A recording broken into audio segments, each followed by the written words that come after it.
Zapp, Director of Buy Fresh Buy Local, Greater Lehigh Valley, and we're here today for our Farmside Chat with Chad Butters from Eight Oaks Craft Distillery. Hi, Chad. Hi, how are you? Good, good.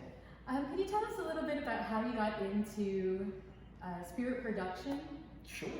So my wife and I were looking for a second career after being in the Army for 25 years. We wanted a business that we could do as a family. We wanted something that was fun, and we wanted to do something that had some sort of an agricultural component to it. So as we looked at different opportunities, we looked at things like, corn mazes and pumpkin patches and berry farms and all of those things. And then we kind of stumbled into wineries and breweries, but that's been done already. So we thought about distilling and growing grain instead of grapes and making whiskey instead of wine, but kind of having that same destination experience that a winery provides, where you can come and sample and taste and hang out for an afternoon and get to understand who makes the product and how it's made and those types of things. So that's kind of how we got into it.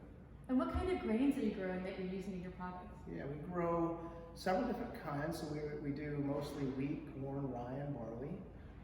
There's some very specific types of varieties of those grains that do really well for the distillation, fermentation, and distillation process. But those are the four staple grains that we use on most everything that we make.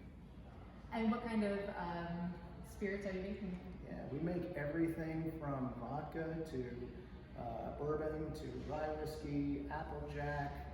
We're actually even making our version of the tequila. So there's lots and lots of things that we're doing. So one of the things that I love about our business is that we really do get to play and explore and try different things. So we're always trying something new and kind of pushing the boundary and see if we can come up with something unique.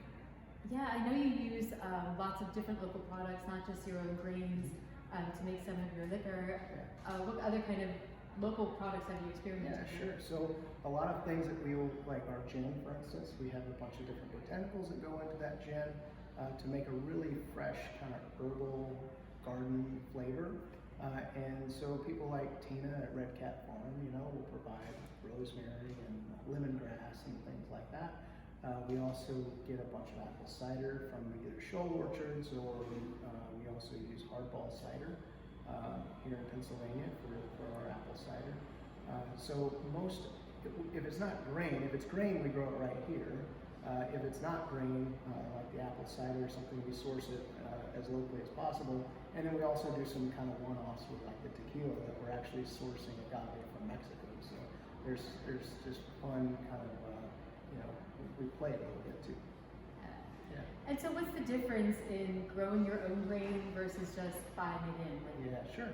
Yeah, I think, well, one of the things I really, really enjoy about what we do is it's the confluence of history and agriculture and science. Those three things kind of meet in a whiskey barrel, and it's a lot of fun to talk about each one of those aspects of the business.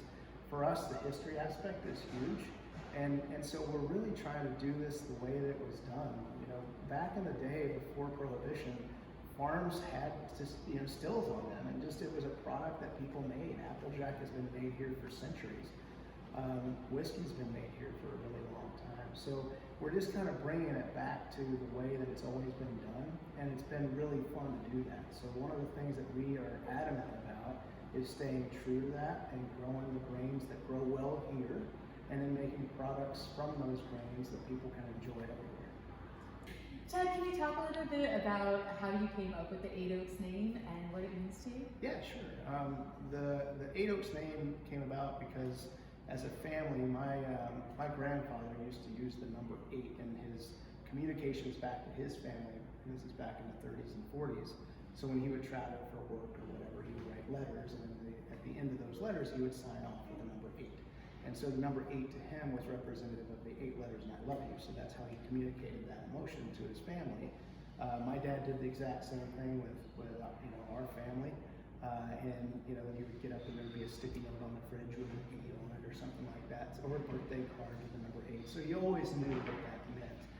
I did the same thing with my wife and kids, and traveling around the world with the Army, it turned from letters to emails and texts and Facebook posts and tweets. But it's always just about that number 8. So that always tells people what you're thinking about them.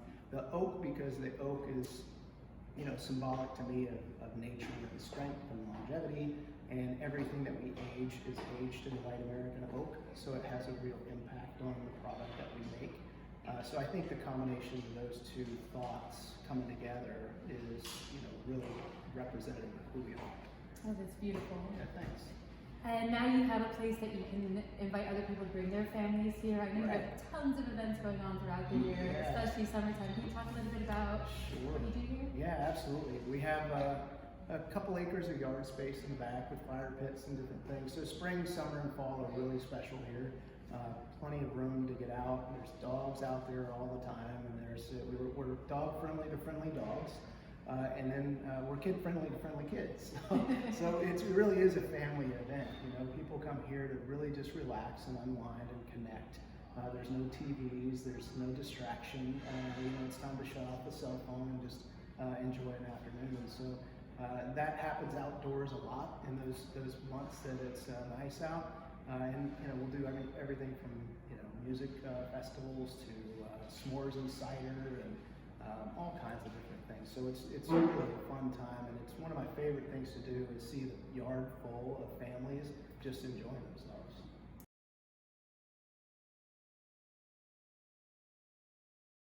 All right, ready. We're gonna make a maple bourbon sour. You ready for that? It's gonna be delicious. I promise it's gonna be so good.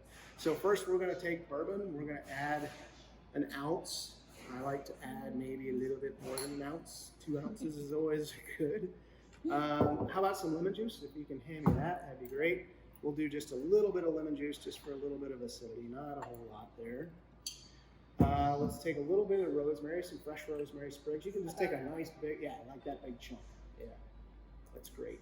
All right, let's do that. We'll kind of break that up a little bit and get some of that rosemary love in there. That's awesome.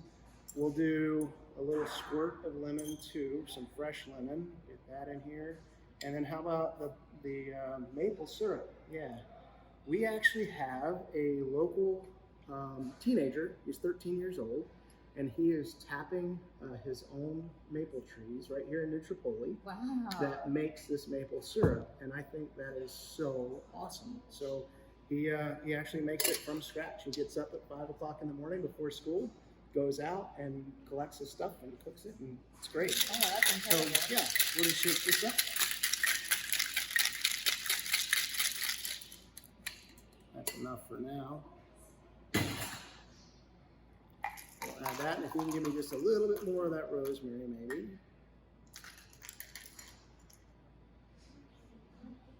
Thank you. We'll just put that right about there. And that is the maple bourbon sour. I like it with lots of chunkiness in it. It's all delicious and good. Should I drink that or should you drink it? Oh, I think I'll take it. Should we share it? Okay, Let's share it. Go ahead and take it and see what you think about the maple bourbon sour. I don't know that I put a whole lot of maple syrup. I should use more. That's really good though. Craft cocktails are becoming such a popular trend. That's one of the greatest things I think about coming here is that you always have some new and interesting cocktails that people can try and you know try on their own. Our tasting room staff does an awesome job. We have Kate and the crew that come up with really unique cocktails that are seasonal and it's always something fun and interesting. So you got to come back and try something else. Absolutely. Thank you so much for having us, Chad. It's my It's pleasure. always Good seeing a lot you. of fun coming. Yeah, good seeing you.